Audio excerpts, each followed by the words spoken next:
This is the second part to my look at Geekway to the West, a great board game convention in the St. Louis area.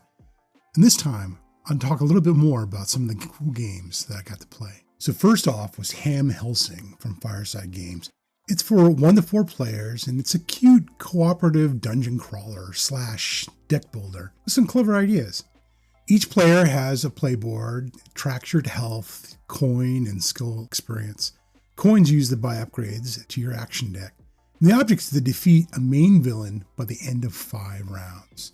You're going to choose 1 to 4 villains and assemble a deck of special events that progress round by round, ramping up the challenge as each of the rounds progress. And there are a variety of these cards that really allows for some replay and change up from game to game. Each player draws a hand of 4 cards, some of them get some more, and then take turns doing actions for the round, passing to another player once they've done all their actions. The cards dictate how far they can move and the type of attacks they can make, or some special actions. Throughout the dungeon, you'll have various minions of a color, in some cases 2. In order to fight them, it's super easy. You just play a card that has an attack color that matches the color of that minion. Now when you defeat it, you get a skill bump, again that matches the color of the minion, and you get a little coin. There are some special abilities in cards that will expand on the actions a player can take, but basically it's all card driven. Now you can pretty much jump around and ignore the minions in your path, so movement's pretty free and easy. Each location also has a special effect that a player can also utilize, so once all the players are done, they can hit the market and then refill their hands. At this point, you get the minions spawning at each adjacent location to the players. In some cases, if you've got a minion with teeth, they'll bite you, giving some damage. When the villain has their phase, minions of a particular color will move towards the players, and then the villain will teleport to a new location. The minion movement is important. Like Pandemic or Defenders of the Realm, if the number of minions go over a threshold for location, then it turns into a nest. And that location is lost. The players will always take damage if they end up in a nest. More importantly, as nests interplay, they open up additional effects that the villain can use.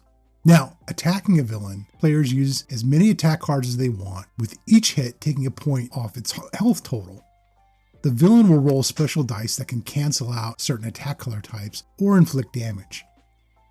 Players keep playing additional cards if they want, and each successful hit will give some type of reward to the player, like skill increases, healing, or additional coins. If you lose all your health, you get knocked out, and essentially out of the game until a player can come by and revive you, and then you're back in the fight. Now the villains are tough, and they're basically a bag of hit points, so expect to hit them multiple times over each round, whittling down their total, but the pressure's on though, because you only have 5 rounds. This makes a bit of a conundrum. Minions are an easy way to boost skills that eventually result in auto attacks of a certain color type. More importantly, they give you coins that you can use to upgrade your deck, giving cards more options and functionality. Although at the same time, you've got this round clock going, and constantly you have to attack the villain a little bit at a time before the game ends.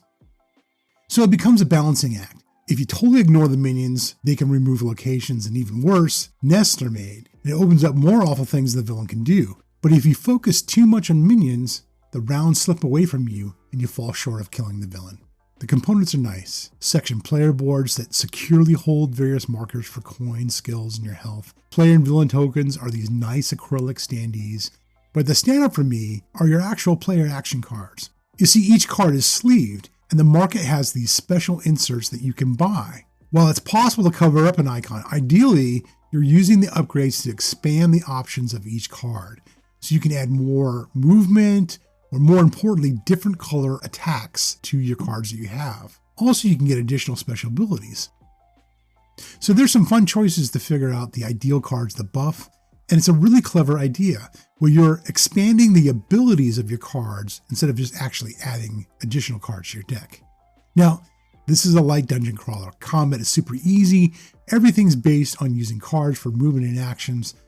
Now, there's a little variety in the villains you play and a cute theme with a cartoonish art. Yes, this is not a super tactical game, and it has a bit of luck, but you can mitigate it some with upgrades and offers that agonizing choice of managing minion numbers while trying to take the fight to the villain before time runs out. It's a fun game. Next up, I had a chance to play Cola Wars from One More Turn Games. Now this is a game for 1 to 4 players. Essentially, you're running a cola company in the 80s. You've got 5 years to obtain the largest market of soda. Now you're split between getting a market share in both shelf space and in advertising. Markets for shelf space vary from supermarkets to fine dining, while commercials convey certain buzzwords or target audiences. Each year is split among 4 quarters, essentially different phases. You get your budget for the year, then you allocate that budget having a limited number of actions per player. Intermixed with your actions are chances to complete special projects that usually offer some sort of bonus resources, or hire various executives that give you more options for actions. So it's a bit of a worker placement type game. But at the heart of the game is buying up market space in either stores or in advertising. Now, after player actions, you determine the main markets that people are going to be purchasing pop from, or what advertising campaigns had the most resonance with the public. This leads into the 4th quarter of the year, where you gain market shares based on the previous quarter or phase, and then you repeat it again next year. Now, what's clever and quite thematic is how different market arenas work. Buying up shelf space in theaters or convenience stores is limited and expensive, but what you buy, you get to keep from year to year. For advertising space, it's cheaper, but every year you lose half the amount of market shares you bought. You'll always keep at least one ad presence, but if you dump a lot of money into an advertising campaign, while you might secure the largest market share that year, the following year, those shares disappear, essentially losing value. And honestly, it fits great with the theme. You might hit the pulse of the pop culture with a hit ad campaign, dumping a lot of money and effort into it. But over time, that fades. People will always have your product on their mind in the future, but it's not at the forefront. Warp markets pay out and are based on die rolls. Each store will get assigned a die, which will either be gold, silver, or bronze. And the faces skew from most being bronze, with gold essentially being a 1 in 6. If you have the most shelf space in that market, you win that category. If you're tied for that type of shelf space, the rightmost company gets that share. It gets more expensive to buy into shelf space, so it's cheaper to move into that market earlier, but you have to maintain investment into it. Otherwise, a competitor can slip in later given enough cash. Advertising is randomly awarded among 6 different ad campaigns, basically rolling several dice. However, at the beginning of the year, there will always be at least 2 markets that appear to be a trend for that year. And players can invest in marketing research to get an idea, essentially skew the results, for what markets will be the yearly hotness.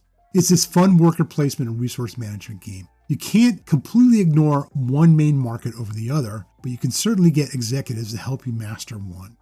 It's engaging, and careful choices help you establish market share with just a touch of luck that can pretty well mitigated through the right abilities and spending resources. I think it's a pretty thoughtful economy game that isn't overwhelming. If anything, it's an investment into learning the game icons and sort of grokking how the different markets work and establishing our market share, or essentially victory points. I'll digress on another point. Each market share for the year is also important, as the tokens for each year are different in size. Winning a market early in the game essentially earns you more points. As the years progress, the market share tokens get smaller. Essentially, you can think of it as earlier market shares being worth more points, air quotes, over later years. It's a neat idea and adds another layer of strategy you need to consider, and I love how it's implemented. The components are wonderful. Chunky token caps and bottles, colorful art and text that screams the 80s. While cash counters are cute, being like cassette tapes though, I have to admit, I think in the long run, you're going to get dials that sort of spin too easily. I wish the devs considered tokens, but I expect it might be a production thing trying to lower components in box size and weight. A good workaround might be to have a couple of poker chips handy, just as an alternative. I also can't fail to mention the dice tower the game has. Essentially, you've got this little cola machine where you push a button and it dumps out the dice. It's a cool little addition. An interesting deck builder that I played was Solar Titans from Solsura Games. Now, this is for 1 to 4 players. Each player gets a randomized ship setup with a weapon, lots of defensive hull cards, and a few critical components. Most notably, the command bridge. If you lose the command bridge, the game's over for you. Your actual deck that you'll have will be just basically money cards and a couple of options for firing weapons. Essentially, you're buying cards from a market that typically are ship components that you use to swap out destroyed components. You have a limited number of repair cards, but you can buy cards to repair your ship. However, those are really expensive and basically they're one shot. Once you use them, they're discarded. So it's a resource-intensive prospect. You only have 2 cards that allow you to attack, and you can set them aside to use in future turns if you want. Each card will activate a ship weapon.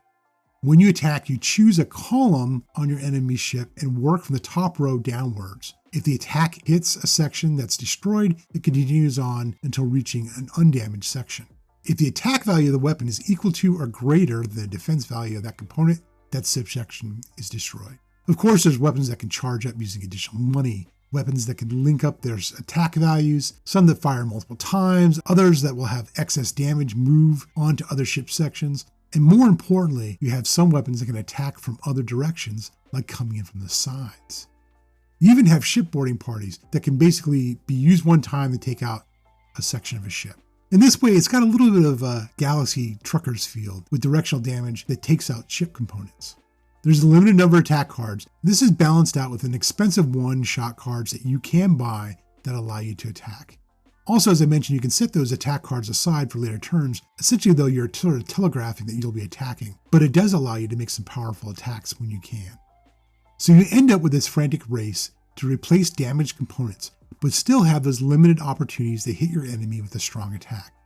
All the while, you're finding yourself trying to keep your bridge secure, constantly shifting damaged components out and adding weapons and defensive cards in. Now, there's a variety of ways to play. It can be free-for-all, team versus team, or even a cooperative mode. I do think, however, some modes are probably better to play than others. Free-for-all, honestly, it's chaotic fun, but the player elimination can be a bit of a bummer in a multiplayer. Still, it's an entertaining deck builder, and I like the spatial component, and you do have to manage buying and replacing components with trying to keep the deck size down so you have those limited opportunities to get those attack cards when you need it.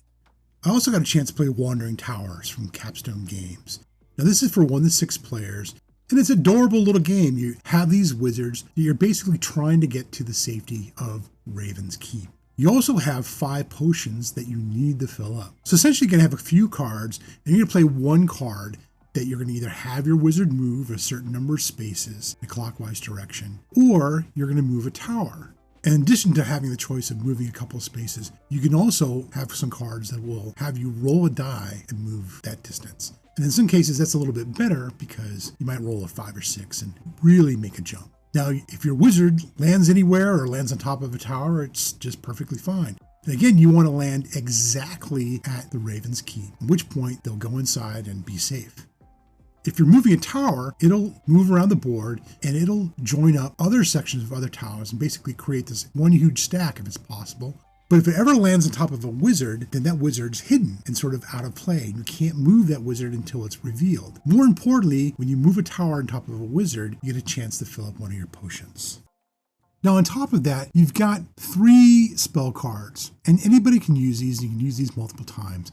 And basically, there'll be a cost for a number of potions that you'll use. Now, you got to be using sparingly, though, because once those potions are gone, that's it for the game. But these allow you to do some neat effects. Maybe even actually move backwards, or you can sort of see what is underneath a certain tower. So it becomes a sort of shell game. You've got your wizards hidden underneath certain sections of towers. You sort of have to figure out, if you have a stack of towers, where your wizard is underneath that. Do you just open up the top section? Is it somewhere in the middle of it? And of course, it's agonizing choice if you decide to move a couple sections of a tower and you realize you've uncovered your opponent's wizard and not the one that you're looking for. So it becomes this little bit of this race. You're just trying to desperately get your wizards into a certain tower. And all the while, your friends are trying to cover you up and basically fill up the potions, impede you, and then use those potions to cast spells on each other. It's great fun.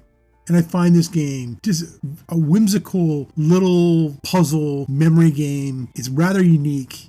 I think it's definitely something that's fun to play. It's got a little bit of a gotcha with it. So I don't know, I could maybe see playing with some younger kids. It might get a little ugly at the table. But for the most part, I think it's pretty fun and light. Pretty easy to play. I think it's definitely worth something checking out. And that pretty much gives a wrap-up of the games I played at Geekway to the West. Again, if you find yourself in the middle of May in the St. Louis area, it's a great board game convention to check out. A lot of friendly folks and a lot of great games to play.